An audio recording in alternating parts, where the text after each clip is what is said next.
themi, kryengritje apo demonstrat.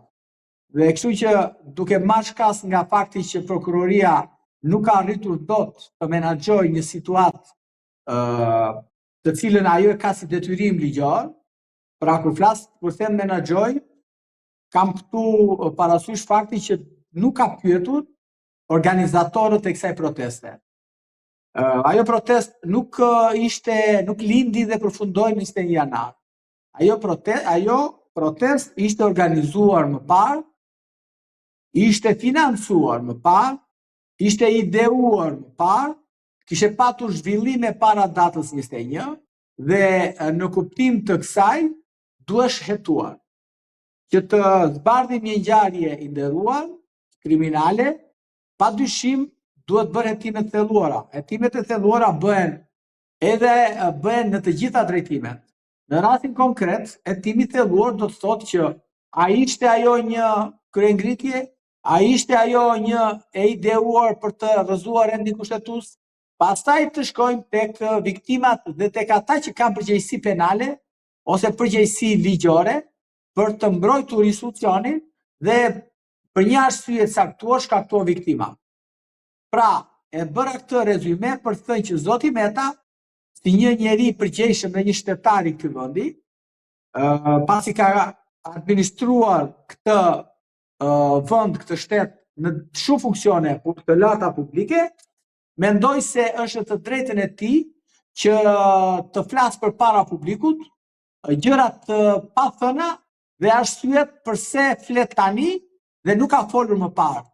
Që të flas tani më është thonë më mirë vonë se kur.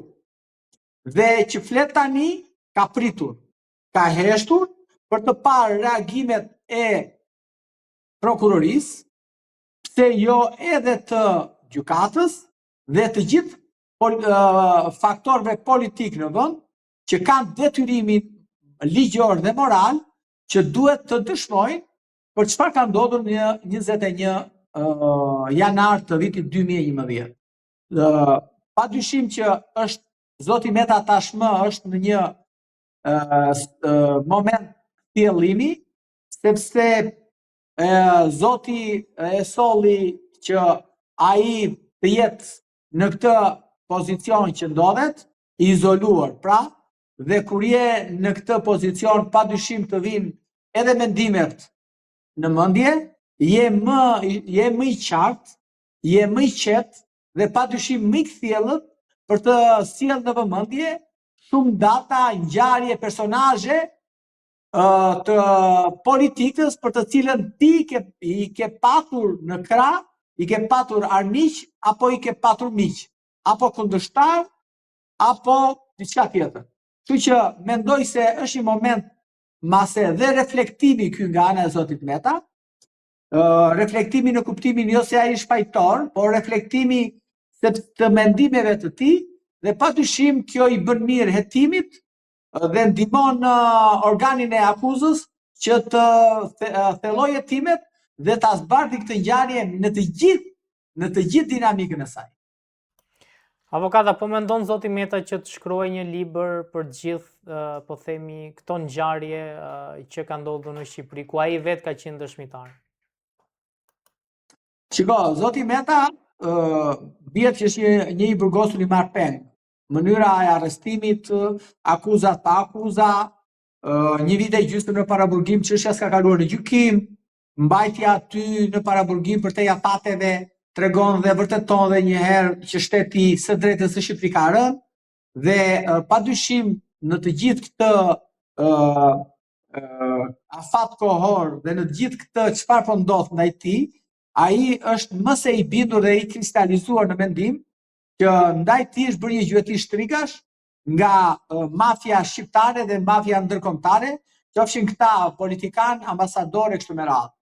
Dhe zoti Meta është në një moment thashë reflektimi dhe padyshim që të gjitha ato ngjarjet 34 vjeçare që ai ka përjetuar si aktor dhe faktor, po i materializon ato në një libër, për të cilin unë nuk kam më shumë informacion çfarë ka aty, se sa kam vetëm informacion që ai më konfirmoi që janë duke i materializuar të gjitha ngjarjet që kanë ndodhur në këtë vend si një njeri kyç dhe njeri i cili kanë patur postet më të larta, po i materializoj në një libër.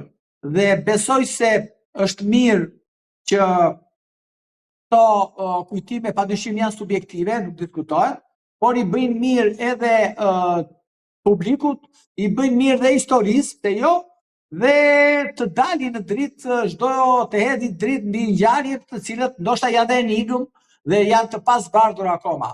Siç është 20 janari, siç është 14 shtatori, apo shumë ngjarje të tjera që ai apo lufta brenda Partisë Socialiste, lufta me kundërshtarët, lufta ndaj Sali Berishës, miqësia ndaj me të, ndalja me të, lufta me Ramën, pajtimi me të, pra janë shumë ngjarje kyçe që do ta bëjnë elektoratin dhe do ta ne të gjithë që të kuptojmë arsyet e ndarje bashkimeve, armiqësisë, miqësisë e kështu me radhë.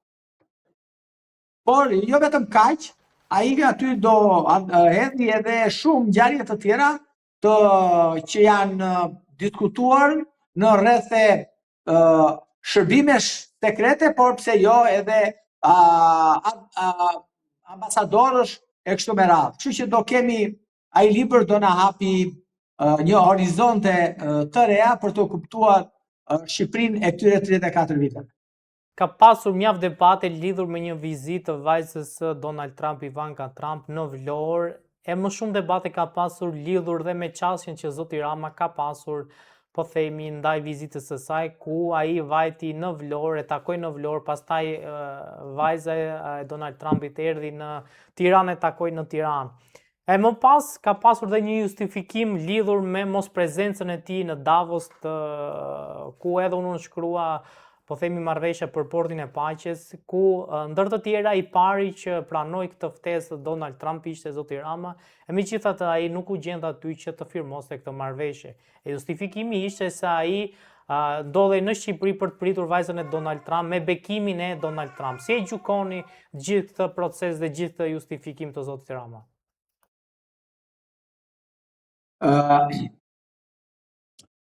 Shiko, që është një hall të madh zoti Rama, kjo nuk kam asnjë dyshim se të gjithë e shikojnë. Që është një hall të madh për sa i përket marrëdhënieve që ai ka dëmtuar rënd, por madje shumë rënd, me Shtetet e Bashkuara të Amerikës, kjo tashmë nuk do mend që ta kuptosh. Kemi plot bë një vit që ku ka ardhur në kryet administratës Shtetet Bashkuara të Amerikës republikanët ose Donald Trump përfaqësues i tyre, i president, Shqipëria i ka të ngrirë marrëdhëniet me institucionet amerikane. Ka një vit, po plot një vit, që në Shqipëri nuk vjen asnjë zyrtar i administratës së Shtetit Bashkuara, përveç se një zyrtari që ka ardhur në Shqipëri dhe ka shkuar në prokurorinë e posaçme, duke i kurajuar ata për të luftuar korrupsionin, krimin organizuar e kështu me radhë. Dhe kjo është në vazhdon edhe të asaj që Shqipëria sot nuk ka në Shqipëri sot, Shtetet e Bashkuara nuk kanë ambasador apo se ambasadore. Dhe kjo vërteton edhe një herë që marrëdhëniet e qeverisë shqiptare, të kryeministrit të Shqipërisë me Shtetet e Bashkuara të Amerikës janë në pikën më të ulët që kanë qenë përveç kohës së komunizmit. Nëse në kohën e komunizmit nuk ishin fare ambasadat amerikane, sot kemi ambasadat amerikane,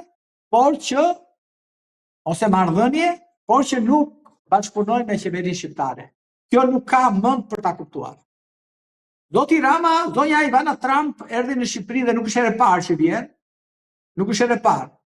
Ajo ka ardhur në Shqipëri shumë vite më parë dhe shoqëruar nga një miku im quhet Auron Tane, i cili është njohës i mirë i historisë, kulturës e kështu me radhë, dhe ka shëtitur atë bashkë me një grup biznesmenësh apo njerëz të rëndësishëm të Shtetit Bashkuar të Amerikës në Butrint e kështu me radhë. Kështu që nuk është herë e parë. Ajo ka ardhur, nuk ka ardhur si vajza e Donald Trumpit, si politikane, ajo ka ardhur si vajza e Donald Trumpit, por në një njeri i cili merret me punë të veta, me biznes. Dhe në kuptim të kësaj mendoj që nuk është për zoti Rama nuk është i rëndësishëm biznesi i Ivanka Trump, se sa administrimi i shtetit shqiptar, që do thotë marrëdhëniet me Shtetet Bashkuara. E them këtë sepse mungesa në Davos dhe mungesa në Kombet e Bashkuara në muajin shtator janë dy momente kur zoti Rama ka ceduar. Dhe arsyet ne akoma nuk i dim, por i kuptojmë.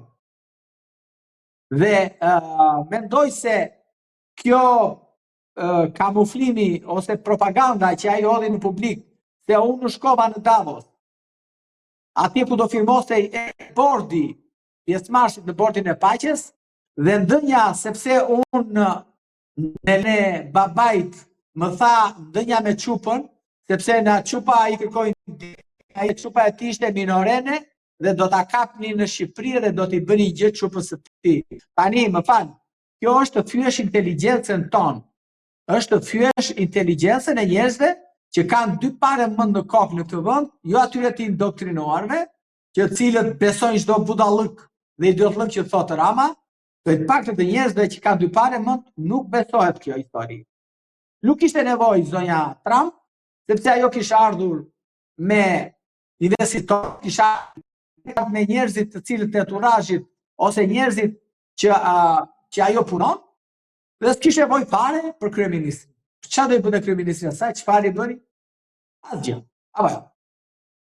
Ajo erdhi, kish njerëzit e saj, kish polici që e shoqëronte dhe kaq. Madje ajo u tregua edhe shumë e rregullt kur në fotot nga Shqipëria thotë si foto me Dirama. Apo jo. Besoj se jemi të qartë për këtë. Dhe kjo tregoi dhe vërtetoi se ajo nuk ka asnjë lloj lidhje me hallin që ka Edi Rama. Ajo nuk ja zgjidh dot hallin e Edi Ramës. Edi Rama ka hallin krejt ndryshe, sepse halli i Edi Ramës bie në kundërshtim, pra parimet politikat e Edi Ramës bie në kundërshtim me parimet dhe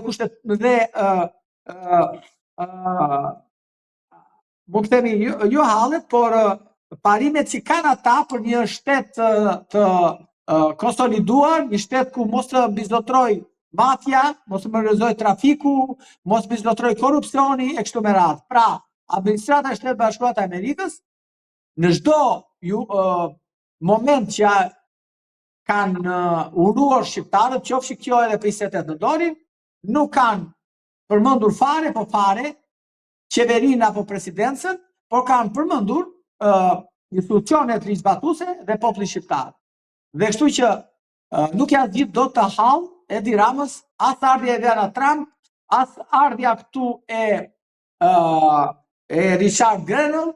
Edi Rama e ka hallin me drejtsinë amerikane, sepse çështja me Gonigal është në vazhdon të jetë e hapur.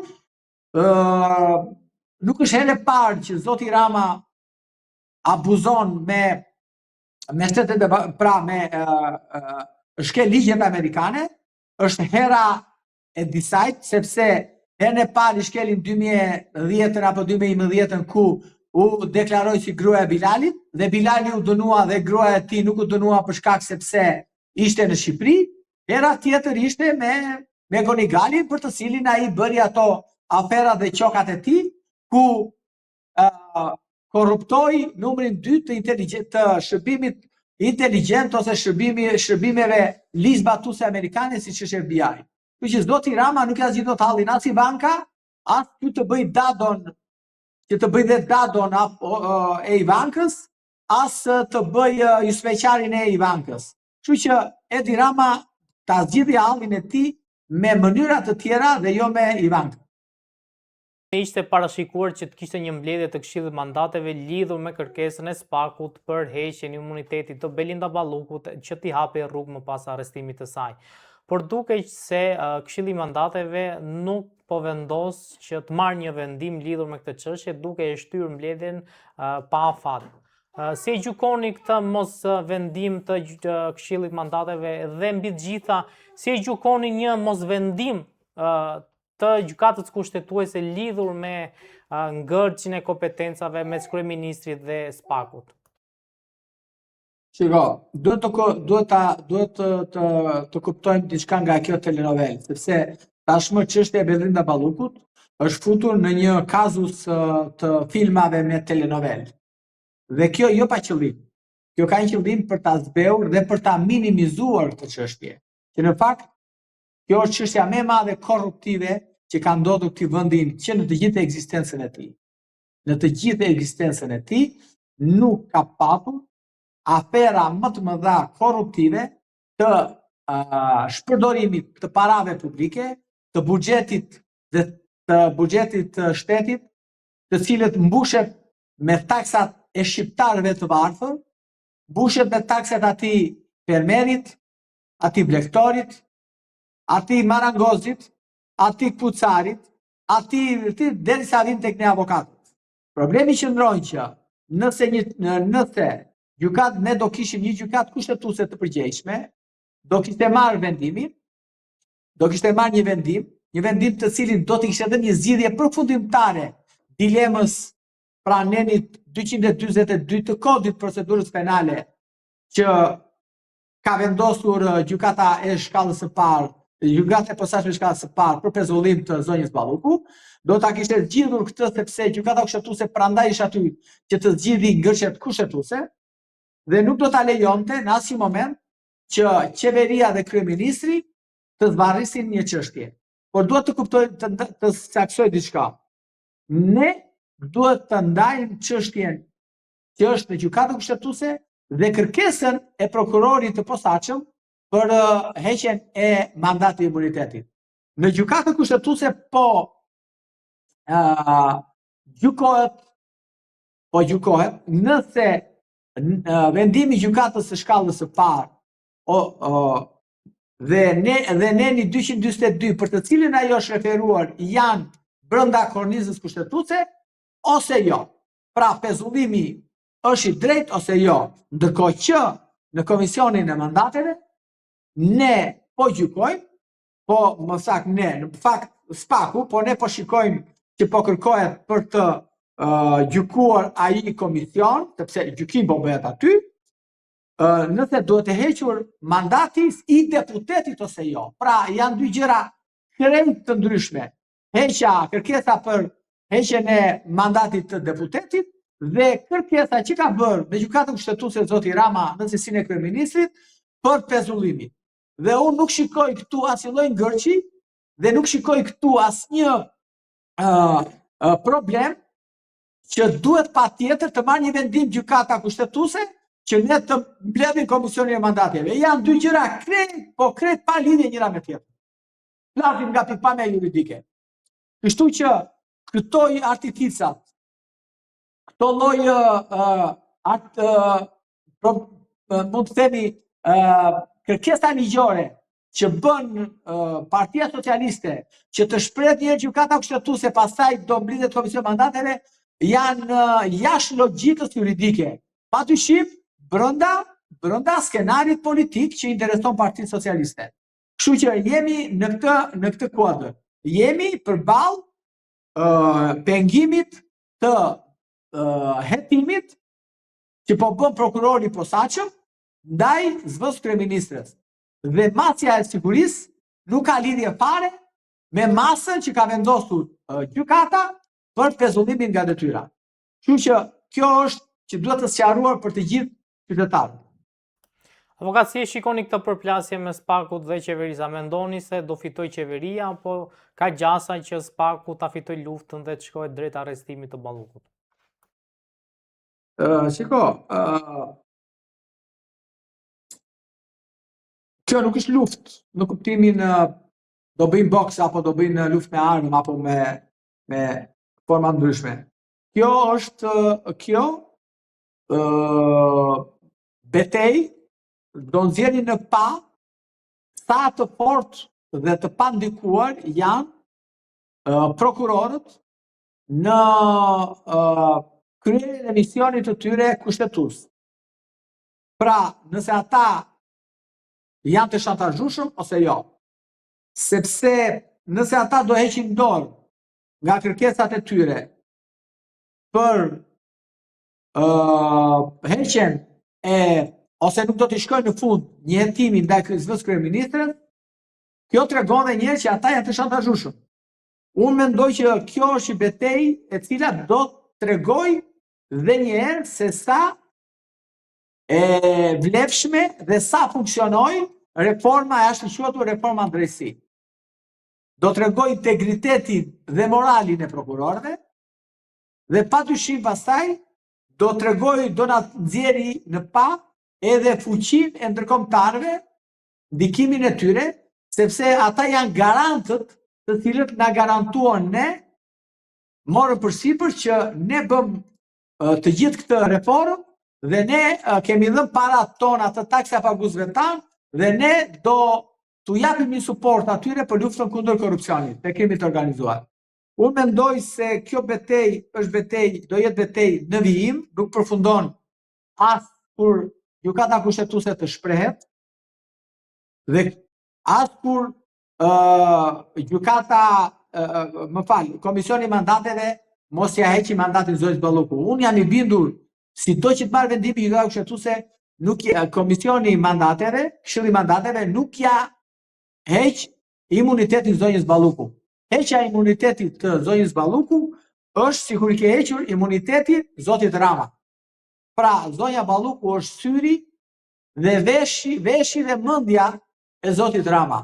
Prandaj që lufta nuk është me zonjën Balluku. Lufta është me kryeministrin dhe me majorancën. Pra, SPAK-u, prokuroria e posaçme, e ka luftën me zotin Rama dhe me qeverinë, me majorancën e tij. Kështu që kjo është një betejë për cilën ne po presim, po t'i japim kohës që të shikojmë dhe një herë prokurorët e SPAK-ut sa integritet se shiko. Ne prokurorët e SPAK-ut ne kemi parë deri tani me njerëz të pafuqishëm, me njerëz të cilët nuk kishin më poste publike. Si zoti Berisha, zoti Meta, zoti Mediu e kështu me radhë. Po ne nuk i kemi parë me njerëz të qeverisë që janë në pushtet. Nuk po flas me ata që i larguar edhe ti i lëshoi Rama dhe ti i morën përgjegjësi penale. Jo, ne flasim me njerëz që ushtrojnë funksionin publik. Këtu do duket fuqia dhe këmbgulja dhe sa të pavarur dhe pa ndikuar janë ata.